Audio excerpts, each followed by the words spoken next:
시청자 여러분 반갑습니다. 최래국 철로역정 채널에 오신 것을 진심으로 환영합니다. 지난 제10회에서는 금송아지 우상 숭배를 하는 백성들의 그 속성과 그 결말이 어떻게 되는가 하는 것을 보았고요. 이번 제11회에서는 처음 깨버린 그 십계명판, 언약의 판을 다시 만들어서 하나님과 새로운 언약을 맺는 그 모습을 보게 되겠습니다. 그동안에 보여드린 이 사진, 배경들, 지도들 이런 것들을 꽤 유의해 보시기를 바랍니다. 거기에는 하나님의 말씀이, 성경 말씀이 얼마나 확실한가, 지리적으로 또 그 유적 유물로 보아서 그런 증거들을 잘 보여드렸으니까 그런 것을 참고하시고 믿음이 확실하게 되기를 간절히 바랍니다.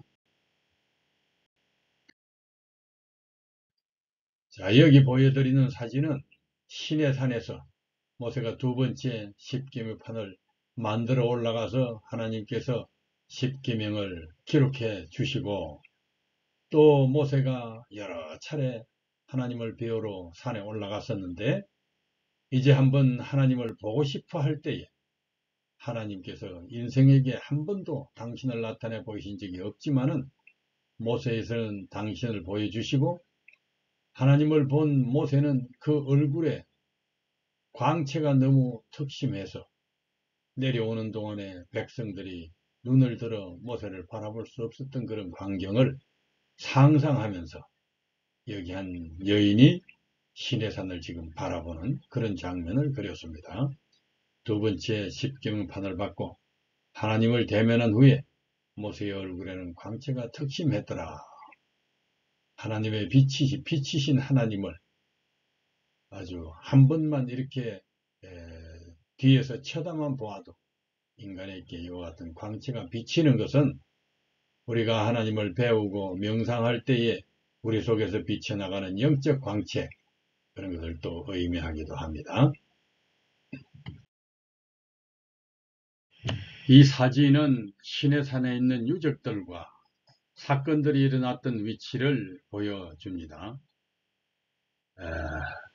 사진은 계절에 따라서 또 햇살이 비치는 각도에 따라서 찍으면 좀 느낌이 아주 달라지고 색깔도 좀 다르게 나타납니다.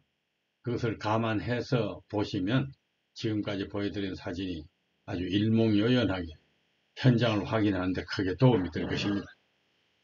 여기 여러 가지 사건들이 일어났는데 이것들을 기억하면 성경을 읽을 때에 그 현장에 있던 것 같은 느낌, 또 그들의 어떤 상태가 어떠한가 하는 것을 잘 이해할 수가 있습니다. 신의 광야에서 성막을 짓기 전까지는 그 이전 선조들이 했던 것처럼 이스라엘 백성도 그냥 간단한 제단을 만들어 제사를 지냈고 하나님을 경배했습니다. 그러나 성소를 지은 후 모든 제사는 성소에서 이루어지고 성회는 또 예배는 그 성소 중심으로 이루어졌습니다. 시내산 딱 봉우리만 놓고 볼 때 이런 모습입니다. 잘 보시고 또 그 유적들의 위치, 그것도 감안하시길 바랍니다. 두 번째 십계명 돌판. 여호와께서 모세에게 말씀하셨다.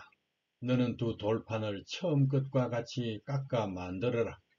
네가 깨뜨린 그 처음 판에 있던 말을 내가 거기에 다시 기록하겠다. 너는 내일 아침 그것을 준비하여 시내산으로 올라와 산꼭대기에서 나에게 네 모습을 보여라. 아무도 너와 함께 올라오지 못하게 하고 산에 발을 들여놓는 자가 없도록 하라. 양과 소도 산기슭에 얼씬거리게 해서는 안 된다. 그래서 모세는 두 돌판을 처음 것과 같이 깎아 만들어 여호와께서 명령하신 대로 다음날 아침 일찍 두 돌판을 가지고 시내산으로 올라갔다. 그러자 여호와께서 구름 가운데 내려와 그와 함께 거기 서서 자기 이름이 여호와임을 선포하셨다. 그리고서 여호와께서는 그의 앞으로 지나가시며 이렇게 외치셨다. 나 여호와는 자비롭고 은혜로우며 쉽게 노하지 않고 사랑과 진실이 풍성한 하나님이다. 나는 사랑을 천대까지 베풀고 죄와 잘못을 용서하지만 그렇다고 범죄한 자를 벌하지 않은 채 그대로 두지는 않을 것이며 그 죄에 대해서는 자손 4대까지 벌할 것이다. 그러자 모세가 급히 땅에 엎드려 경배하며 이렇게 말하였다.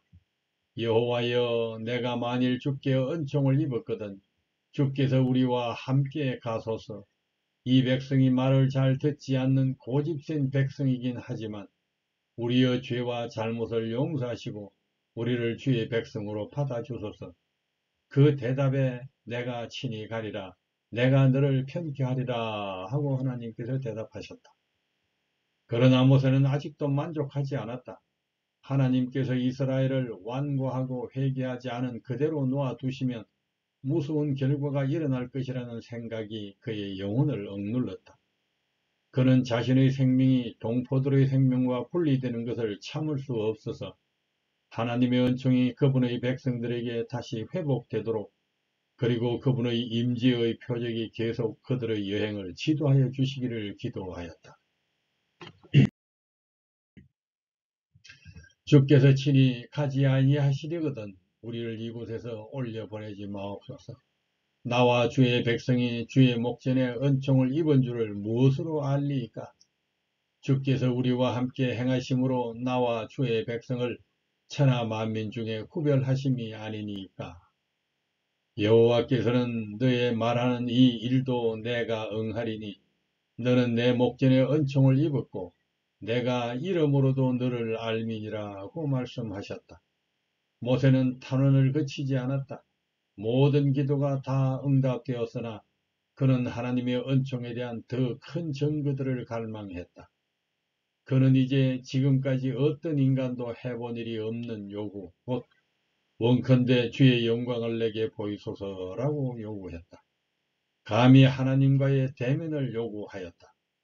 하나님께서는 그의 요구를 참남되다고 책망하지 않으시고 은혜로운 말씀으로 내가 나의 모든 선한 형상을 내 앞으로 지나가게 하리라고 말씀하셨다. 죽을 수밖에 없는 인간 중에 가리워지지 않은 하나님의 영광을 보고 살 수 있는 사람은 아무도 없다. 그러나 모세는 자기가 견딜 수 있을 만큼 하나님의 영광을 보게 될 것이라는 보증을 받았다. 모세는 다시 산 꼭대기로 올라오라는 부름을 받았다. 그때에 세계를 창조하신 손, 곧 산을 옮기실지라도 산이 깨닫지 못하는 그 손이 흙으로 지음을 받은 피조물이며 위대한 신앙의 소유자인 이 사람을 취하여 바위 틈에 두셨다. 그때 하나님의 영광과 그분의 모든 선한 형상이 그의 앞을 지나갔다. 은혜롭고 노하기를 더디하시고 인자와 진실이 많은 하나님이로다. 인자를 천대까지 베풀며 악과 과실을 용서하나 형벌받을 자는 결단코 면제하지 않으리라고 선포하셨다. 모세가 급히 땅에 엎드려 경배하였다. 그는 다시 하나님께서 그분의 백성의 죄를 용서하시고 그들을 그분의 소유로 삼아 주시기를 간청하였다. 그의 기도는 응답을 받았다. 여호와께서는 이스라엘에게 그분의 은총을 회복하시고 그들을 위하여 아직 온 땅 아무 국민에게도 행하지 아니하신 놀라운 일들을 행하시겠다고 약속하셨다. 그때 여호와께서 말씀하셨다. 내가 너희와 계약을 맺겠다. 내가 너희 모든 백성 앞에 세상의 그 어느 나라에서도 행하지 않은 기적을 행하겠다. 너희 모든 백성이 나 여호와의 놀라운 일을 보게 될 것이다. 내가 너희를 위해 행하는 일은 정말 두려운 일이다. 너희는 오늘 내가 명령하는 것을 지켜라. 내가 너희 앞에서 아모리족, 가나안족, 헷족, 브리스족, 히위족, 여부스족을 쫓아내겠다. 너희가 들어가는 땅의 백성과 조약을 맺지 않도록 조심하라. 그렇지 않으면 그것이 너희에게 덫이 될 것이다. 오히려 너희는 그들의 제단을 헐고 돌기둥의 우상을 깨뜨려 버리고 아세라 여신상을 찍어버려라. 너희는 다른 신에게 절하지 말아라. 나 여호와는 질투하는 하나님이다. 너희는 이 땅에 사는 사람과 그 어떤 조약도 맺지 말아라. 그들은 음란하게 이방신을 섬기며 그 신들에게 희생의 제물을 드리고 있다. 너희가 만일 그들과 친밀해지면 그들이 너희를 초대할 때 너희가 그 우상의 제물을 먹게 될지도 모른다. 또 너희가 너희 아들들을 그들의 딸과 결혼시킨다면 너희 아들들도 그들을 본받아 음란하게 이방 신들을 섬기게 될 것이다. 너희는 신상을 주조하지 말아라. 너희는 무교절을 지켜라. 내가 너희에게 명령한 대로 아비부월 곧 1월의 정한 때에 7일 동안 누룩 넣지 않은 빵을 먹어야 한다. 이것은 너희가 그 달에 애굽에서 나왔기 때문이다. 처음 난 마다들과 너희 가축의 처음 난 수것은 소든 양이든 다 내 것이다. 그러나 나귀의 첫 새끼에 대해서는 어린 양으로 대신 바쳐라. 만일 어린 양으로 대신 바치고 싶지 않으면 그 나귀의 목을 꺾어버려라. 그리고 너희 모든 장자에 대해서는 그 몸값을 나에게 지불해야 한다. 아무도 내 앞에 빈손으로 나타나지 말아라.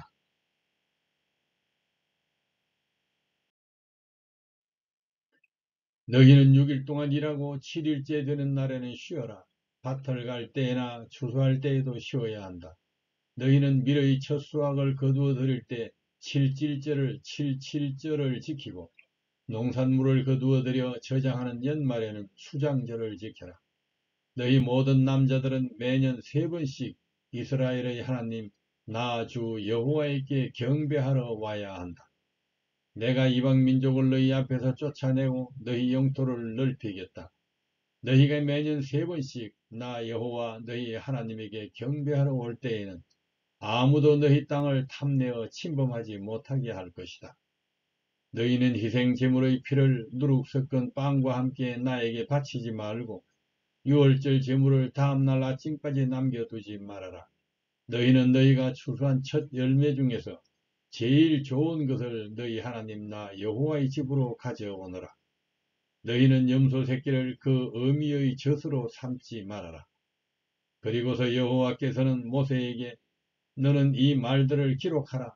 내가 이 말에 따라 너와 이스라엘과 계약을 맺었다. 하고 말씀하셨다. 모세는 여호와와 함께 그곳에서 40일 동안 밤낮 있으면서 아무것도 먹지 않고 마시지도 않았다. 그리고 여호와께서는 계약의 말씀 곧 십계명을 두 돌판에 기록하셨다. 모세가 여호와와 말하였으므로 그가 십계명의 두 돌판을 가지고 신에서 내려올 때 그의 얼굴에는 광채가 나서나 자신은 그것을 깨닫지 못하였다. 아론과 모든 이스라엘 백성은 모세의 얼굴에 광채가 나는 것을 보고 그에게 가까이 가는 것을 두려워하였다. 그 광채는 하나님의 영광을 본 결과였다. 하나님과 교통한 오랜 시간 동안에 모세의 얼굴은 하나님의 임재의 영광을 반사하였다. 자기 자신은 알지 못하였으나 그가 산에서 내려왔을 때에 그의 얼굴은 눈이 부시도록 빛났다. 백성들은 말할 것도 없고 아론도 모세를 피하여 그에게 가까이 하기를 두려워하였다. 모세는 그들이 당황하고 두려워하는 모습을 보았으나 그 이유를 알지 못하고 그들에게 가까이 오라고 재촉했다. 그래서 모세가 그들을 불렀을 때 아론과 백성의 지도자들이 그에게 나아왔다. 그리고 모세가 그들과 함께 말하자 그제서야 모든 이스라엘 백성들이 그의 주변에 모여들었다. 그래서 모세는 여호와께서 시내산에서 자기에게 명령하신 모든 것을 그들에게 말해 주었다. 모세는 하나님이 화해하시겠다고 하신 맹세를 그들에게 제시하고 그분의 은총이 회복되었다는 것을 확신시켰다.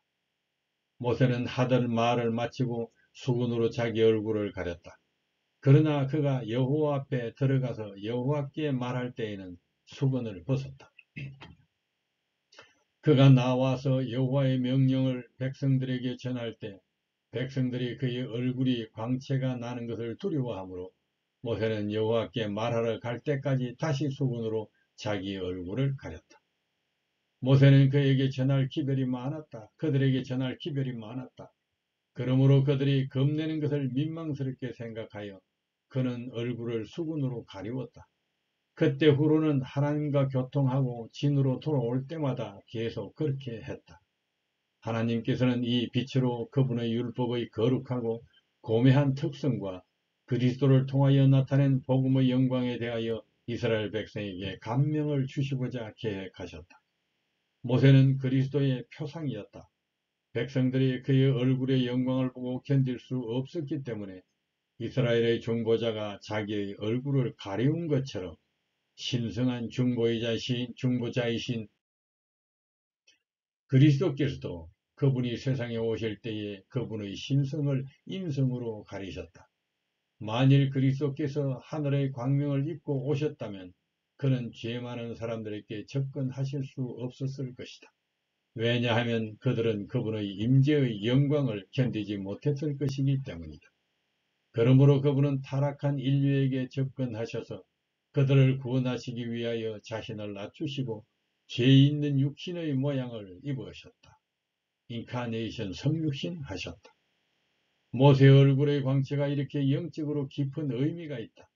그런데 바울이 이 광채를 영광과 같은 의미로 사용하면서 율법과 복음의 차이를 설명하는 데 사용한다. 돌에 써서 새긴 죽게 하는 율법 조문의 직분도 영광이 있어 이스라엘 자손들은 모세의 얼굴의 없어질 영광 때문에도 그 얼굴을 주목하지 못하였거든. 하물며 영의 직분은 더욱 영광이 있지 아니하겠느냐. 정죄의 직분도 영광이 있은즉 의의 직분은 영광이 더욱 넘치리라. 이 말씀이 바울 전체 기별의 핵심이기도 한데 율법과 계명도 눈이 부실 만큼 거룩하지만 그것의 믿음과 정신은 더욱 거룩하여 영광이 더욱 넘친다는 뜻이다. 이것은 예수님과 말씀의 차이이며 성령과 계명의 차이이며 행위의 의와 믿음의 의의 차이이며 율법주의와 복음주의의 차이이며 행동의 변화와 인격의 변화의 차이이다. 정죄의 직분도 영광이 있은즉 의의 직분은 영광이 더욱 넘치리라. 예수 그리스도를 믿음으로 말미암아 우리가 의롭게 되고 구원을 얻는 직분이 율법을 지키는 그 직분에 비해서 얼마나 더욱 영광스러운가 하는 것을 여기서 강조하고 있습니다. 제11회는 여기까지 하겠습니다. 다음 제12회는 이제 성소의 건립과 그 의미, 그리스도를 표상하는 성소에 대한 것을 알아보겠습니다. 감사합니다.